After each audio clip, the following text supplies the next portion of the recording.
Miranshah Kent کے سامنے پیش آنے والے واقعے کے بعد پہلی دفعہ مخاطب ہوں. جیسا آپ سب کے علم میں ہے کہ 10 فروری کو میرانشاہ کینٹ کے سامنے سرکاری وردی میں ملبوس دہشت گردوں نے NDM کے نہتے کارکنان پر فائرنگ کی، اسٹریٹ فائرنگ کی، جس کے نتیجے میں ہمارے 3 ساتھی شیر ایوب، وزیر، وہاب اور واصف موقع پر ہی شہید ہو گئے، اور مجھ سمیت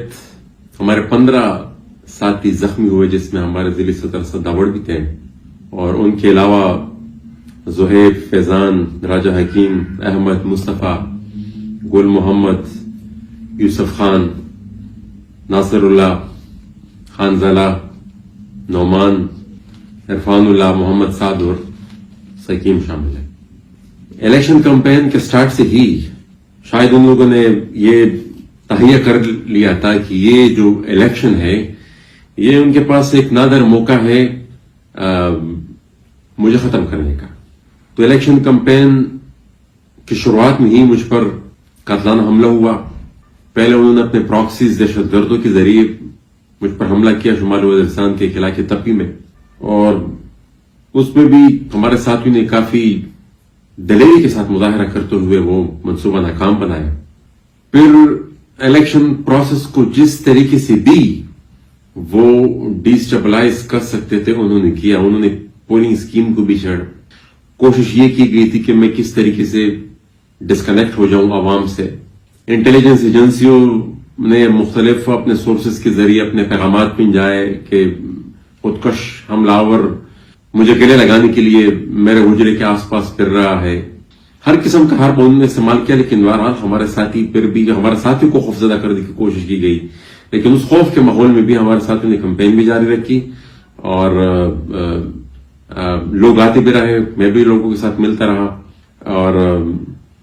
دو کہ میں نے خود پر کمپین نہیں کی، لیکن میں اس کے باوجود مشکور ہوں شمال وزیرستان کے عوام کے کہ انہوں نے کمپین کے بغیر مجھے کامیاب کیا. وہ الگ بات ہے کہ فارم 47 میں جو 2 نمبر کی گئی، جس طریقے سے ہمارے اوپر حملہ ہوا، اور ہمارے اوپر حملہ ہونے کے بعد 2 گھنٹے بعد جو امیدوار تیسرے نمبر پہ تھا ان کے حق میں فارم 45 ایشو ہوا. یہ جو الیکشن کا نتیجہ تھا، الیکشن سے چند دن پہلے کسی سورس سے یہ انفارمیشن مجھ تک پہنچ گئی تھی کہ ان کا ارادہ ہے، اور فوج کی اعلیٰ قیادت نے یہ فیصلہ کر لیا ہے کہ ہر صورت میں آپ کو پارلیمنٹ سے باہر رکھنا ہے. اور یہ جو موجودہ جس کینڈیڈیٹ کو انہوں نے جتایا ہے جمعیت علماء اسلام کے ساتھ ان کا تعلق ہے، اور میں یہ بھی کہوں گا کہ جو ہمارے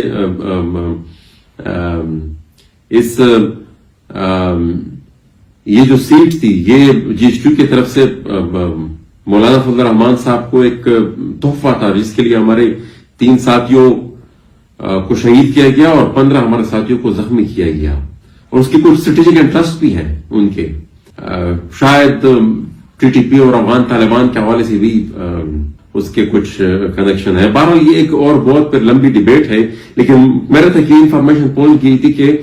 ہر صورت وہ آپ کو ان کو ہرانا چاہتے ہیں اور ہر حد تک چاہیں گے. پھر ہم تمام ساتھی آپس میں بیٹھے اور ہم نے یہ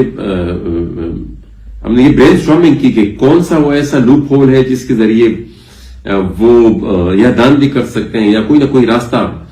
بنا سکتے ہیں. تو جہاں جہاں سے بھی یہ خدشہ تھا اس کے لیے ہم نے فیلڈنگ کچھ پہلے کر لی تھی، اور پھر کچھ ہم نے یہ فیصلہ کیا تھا کہ اگر یہاں سے یہ ہوا تو ہم اس کا اس طریقے سے روک تھام کریں گے. ہم پھر اس کنکلوژن پہ پہنچے، میرا اپنا یہ پوائنٹ آف ویو تھا کہ ایسا کوئی راستہ نہیں بچے گا جس کے ذریعے یہ ہمیں ہروا سکے، لیکن ایک ٹول جو ان کے ہاتھ میں آخری تک رہے گا وہ فارم 45 ہے. اور وہ فارم 45 میں وہ آسانی کے ساتھ ٹیمپرنگ کر سکتے ہیں. آگے فارم 47 بناتے وقت وہ اپنے نمبر کا فکر اس میں چینج کر سکتے ہیں. اور یہ میرے خیال میں شاید پاکستان میں واحد سیاسی ورکر یا پولیٹیشین ہوں جنہوں نے الیکشن سے پہلے اس کا اظہار کیا تھا. اور یہ بات میں نے ایک ویڈیو ریکارڈ کی تھی جو کہ ہمارے پارٹی کے فیس بک اور ٹویٹر اکاؤنٹ پر موجود ہے. اس میں میں نے یہی کہا تھا کہ ہمیں خدشہ ہے کہ تمام حربوں میں ناکام ہونے کے باوجود آخر میں جو آخری حلبہ ہوگا وہ یہ ہوگا کہ فارم 45 کے ساتھ میں وہ رد و بدل کریں گے، اور پھر وہ عملی طور پر وہی بات ہوئی بھی۔ میں اس واقعے میں جن لوگوں نے ہمارے ساتھ سارے یکجہتی کیا، میں ان سب کا مشکور ہوں۔ لور برابان وطن کے جتنی بھی سیاسی قائدین ہیں، افغانستان کی جتنی سیاسی قیادت ہے، پاکستان میں جتنی سیاسی قائدین جنہوں نے ہمارے ساتھ ساری یکجہتی کیا، اس کے علاوہ جن لوگوں نے ہمیں واٹس ایپ میسیجز بھیجے، ہسپتال آئے ہمارے پاس، وہاں پر جس سورس سے بھی انہوں نے ہمارے ساتھ ساری یکجہتی کی، ہم سب کا مشکور ہیں۔ لیکن ایک بات یہ میں یاد پورے پاکستانی سیاسی قیادت کے لیے، اور بالخصوص پھر جو کم پرست سیاسی قیادت ہے، جو پیریفریز کے لوگ ہیں، پشتون، بلوچ ہے، گلگت بلتستان اور جتنے پیریفریز کے لوگ ہیں، ان کے لیے کہ ریاست تقریباً کولیپس کر چکی ہے۔ ایک ادارہ ہے جس کے ہاتھ میں پوری کی پوری طاقت ہے، اور وہ بڑی بروٹلی اس کو یوز کر رہی ہے۔ اور خطرناک بات اس میں یہ ہے کہ وہ ادارہ، وہ اپنی فوج، ہماری جو فوج ہے، وہ اپنی طاقت کو استعمال بھی کر رہی ہے، اور ان کو پرواہ ہی نہیں ہے اس امر کی کہ کوئی احتجاج کرے گا یا کسی طاقت کے غلط یا بدریغ استعمال سے ان کی کوئی بدنامی ہوگی یا کوئی ان پر تنقید کرے گا۔ میرے خیال میں لوکلی اور بین الاقوامی طور پر جو کچھ ہوا، جو جس طریقے سے اس موجودہ الیکشن میں فوج نے اپنے آپ کو بدنام کیا، وہ تو الگ بات ہے، لیکن جو سرد مہری ہے وہ اس سے بھی زیادہ خطرناک ہے۔ اور وہ اب تو شاید تمام سیاسی جماعتیں مختلف صوبوں میں، کسی کو ایک صوبہ ملا ہوگا، کسی کو دوسرا صوبہ ملا ہوگا، یہ اگر اس کی روک تھام کے لیے کوئی منصوبہ بندی نہیں کرے گی تو میرے خیال میں پاکستان کے عوام ہمیں کبھی معاف نہیں کی۔ اور پھر خصوصاً میں اپنے جو پیریفریز کے جو محکوم قومیں ہیں، ان کی لیڈرشپ سے یہ درخواست کروں گا کہ اس وقت متحد ہونے کا وقت ہے، بہت زیادہ ضرورت ہے۔ اگر متحد نہیں ہوئے تو فیصلہ یہی ہو چکا ہے کہ تقریباً سب کو مٹانا ہے، اور سیاسی منظرنامے سے بھی، اور اس کے لیے وہ جو بھی کر سکتے ہیں۔ مجھ پر 2 حملے ہوئے اس صرف ایک الیکشن کمپین کے ذریعے، ایک انہوں نے اپنے پراکسیز کے ذریعے کروایا، اور ایک انہوں نے خود اسٹریٹ فائرنگ کر کے مجھے قتل کرنے کی کوشش کی۔ لیکن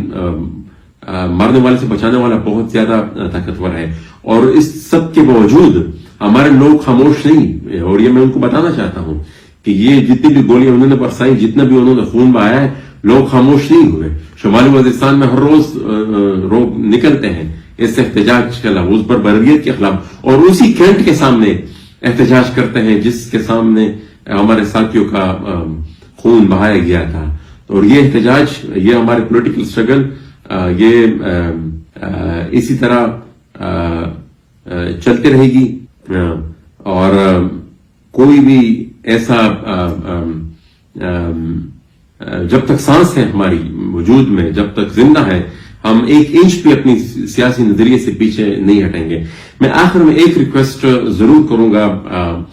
چیف جسٹس آف پاکستان جناب فائز عیسی صاحب سے،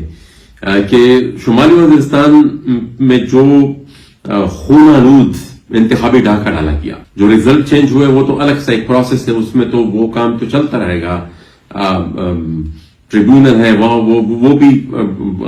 جو انفارمیشن ہم تک پہنچ رہی ہے، الیکشن کمیشن ٹرخا رہی ہے، اور ہمارے کیس کو وہ سیریس نہیں لے رہی۔ لیکن بہرحال وہ تو اپنا ایک پروسیس چلتا رہے گا، لیکن جو خون بہایا گیا ہے اس واقعے کے حوالے سے میں درخواست کروں گا، میری ریکویسٹ ہوگی چیف جسٹس آف پاکستان جناب قاضی فائز عیسی صاحب سے کہ وہ اس واقعے کا سو موٹو نوٹس لیں، اور جو لوگ بھی اس واقعے میں ملوث ہیں، کیونکہ یہ کلی بربریت ہے، جو لوگ بھی اس واقعے میں ملوث ہیں ان کو وہ نشان عبرت بنائیں۔ باقی الیکشن کے پروسیس میں جو لوگوں جن لوگوں نے مہروں کا کردار ادا کیا، جو آروز جنہوں نے ٹیمپرنگ کی، خصوصاً وہ لوگ پائنیم، ان سب کو میں پورا وزیرستان جانتی ہے، جس نے زبردستی پریزائڈنگ آفیسر سے نتیجے چینج کروائے، وہ ہم پہلے ہی کہہ چکے ہیں کہ ان کو ہم نشان عبرت بنائیں گے. ان کے خلاف ہر قسم کی کارروائی، وہ قانونی وہ جو بھی طریقہ کار ہے، وہ پروسیس جاری ہے. میں آخر میں شمال وزیرستان کی تمام عوام ایک دفعہ پھر شکریہ ادا کرتا ہوں کہ کمپین کے باوجود انہوں نے ہمارے اوپر اعتماد کیا، کہ ہم نے کمپین نہیں کیا، اس کے باوجود انہوں نے ہمارے اوپر اعتماد کیا اور وہ خوف زدہ نہیں ہوئے، اور خوف کے ماحول میں بھی وہ آئے، انہوں نے اپنا احتجاج بار بار ریکارڈ کرایا. میں ایک بات میں معذرت خواہ ہوں کہ ان کے مینڈیٹ کا تحفظ ہم نہیں کر سکے، لیکن یہ ضرور ہے کہ ہم اس حد تک گئے کہ ہم ہمارے ساتھیوں نے اپنا خون بہایا اور آخری حد تک انہوں نے کوشش ضرور کی. میں آخر میں اپنے وزیرستان کے عوام کا ایک دفعہ پھر بہت زیادہ مشکور ہوں. انشاءاللہ یہ سیاسی جدوجہد اپنی وزیرستان میں بلکہ پورے خطے میں امن کے قیام تک جاری رہے گی. بہت شکریہ.